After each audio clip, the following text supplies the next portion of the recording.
Ladies and gentlemen, welcome to the Feel Good Painting Station. This is Garrick Brown Art Studio, and I hope you're doing well. We are coming off of our third annual Fluid Art and Abstract Retreat. I'm going to show you a little bit, and I think I'm going to do a video to recap later. And so I was experimenting. I did this video several weeks before the retreat, but hadn't gotten around to editing it. And right now we're just doing a traveling straight pour, if you will. And so all of my colors are mixed how I normally mix, which is about 2.5 to 3 parts of Floetrol, that's American Floetrol, to 1 part paint to get this nice, thick, creamy and dreamy consistency. Then I poured all of my colors into a cup, which you see here, and then we're going to get a little funky. Now, many of these colors are custom mixed because I had leftover paints as I've been doing a lot of experiments trying to find something new to do and, just be able to teach more techniques. And so I don't have the colors for you, but of course, you know how to mix the paint. Now, anytime I'm talking about paints for my straight pours, I am always talking about two paints. Yes, two paints and not craft paints or your higher end paints like your Goldens. We're talking about Amsterdam, Artist Loft, Master's Touch, Pebble, Now my all those black paint is a brands bit thinner. in that This is category. So Artist we're about level Loft 3-ish Flow paints, Paints. mixed 3 to 1, so it is slightly thinner. And I wanted to have it thinner, so if I blow or swipe anything out, it'll be easier for the colors underneath to show up. So I'm not going to do a whole lot of talking, but I'm going to put some music on and I hope you enjoy and we'll reconnect. You have to let me know what you think of this piece down below in the comments.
And here's a peek of the Fluid Art and Abstract Retreat, all of my beautiful attendees.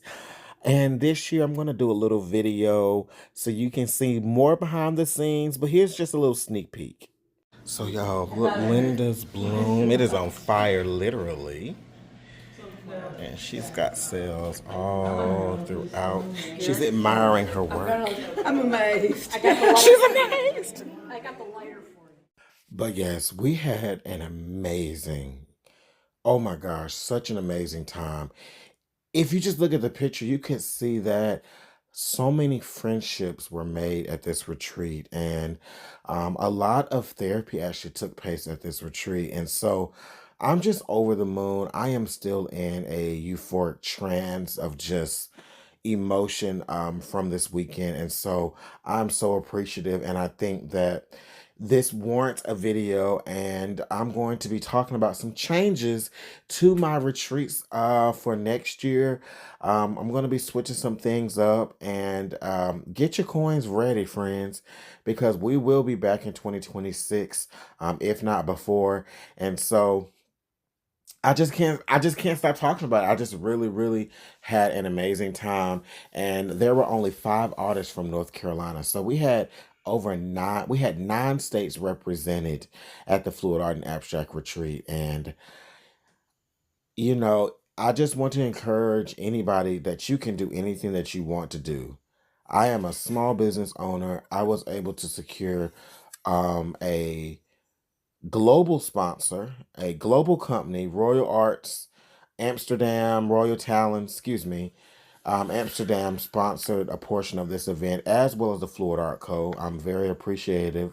Thank you so much, Billy. And I had an anonymous donor who continues to donate every year to make this retreat happen. So, yeah, stay tuned for a video. I've never done a full recap, but I think it's time. Anywho, I'm just playing around with my paints here and kind of doing some embellishing. I like all of the black, but I think I put too much black paint down. And so here I am, just with no expectation and just hanging out, making some art here. And so also, you can see that I had a lot of paint on my canvas, which allowed me to do a lot of movement, tilting, and spinning. And I really love how the lacing and sails is still perfect, even though we stretched it out a bit. And so that really just attests to the recipe and the adjustments. And so I like thicker paint. You will find other artists that usually use a little bit of a thinner paint, but I find that my sails and my lacing hold up really good with the tilting. Now the brand of paints do matter, and the type of paints that you use, all of that goes into your consistency and getting the outcome that you like. But there is no right or wrong way.